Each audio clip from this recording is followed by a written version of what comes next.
Good day to everyone out there in Down Under. I am Marlo Iringan. I am the OIC Regional Director of the Department of Interior and Local Government Region 2. And I was requested by one of our senior staff who is now honorary scholarship in one of the universities in Australia to share my thoughts on the rationalization plan that we had in the department. I have to comply with her request whether I like it or yes. This is one of the commitments that we have given her and to the parol that considered her as one of the scholars in Australia. For your information, our rationalization plan was implemented as early as 2010. And the Department of Interior and Local Government in Region 2 is one of the first agencies that implemented the rationalization plan of the whole Philippine government bureaucracy.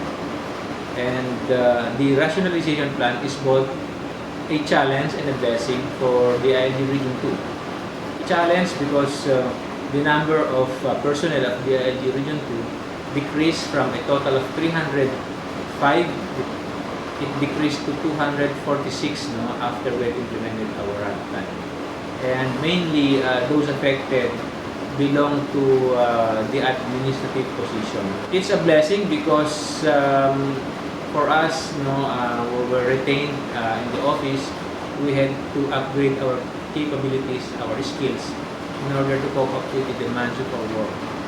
It is also a blessing in the sense that it is streamlined. Our local government unit operations, our field operations were strengthened.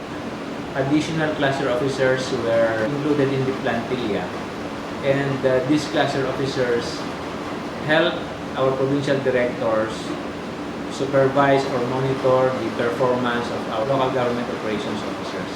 For your information, we have a field officer in all municipalities, cities, and provinces of the Philippines.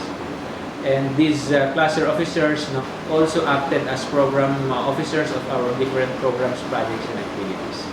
This cluster operations approach has two purposes. Number one is to increase the efficiency and effectiveness of our field operations.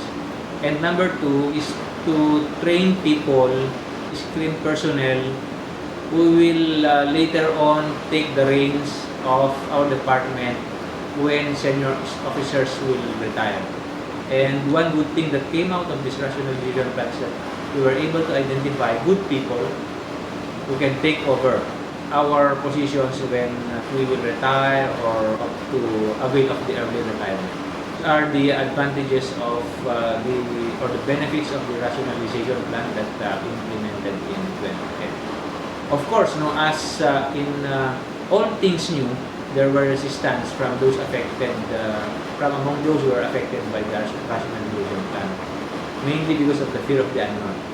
Some of whom are still under prime, were having difficulty accepting the fact that soon their positions will be declared redundant and therefore have to be separated from service. Nevertheless, the office implemented or identified some interventions and strategies to lessen the impact of their separation from office. These strategies were arrived at after careful discussion between and among the management and the rank and file of the department. One of the things that the office did was to have mentoring and coaching sessions with these affected people, if only to show them, to impress upon them that there is life after the ILG. And the result is very revealing. Now, every time we come in contact with them, we came to know that they have not only coped very well with the rationalization plan, but more so they were able to live more productive and fulfilling life. And they are now engaged in other endeavors that made their lives more purpose-driven. Another intervention that we had was to conduct trainings on meat processing, mass production,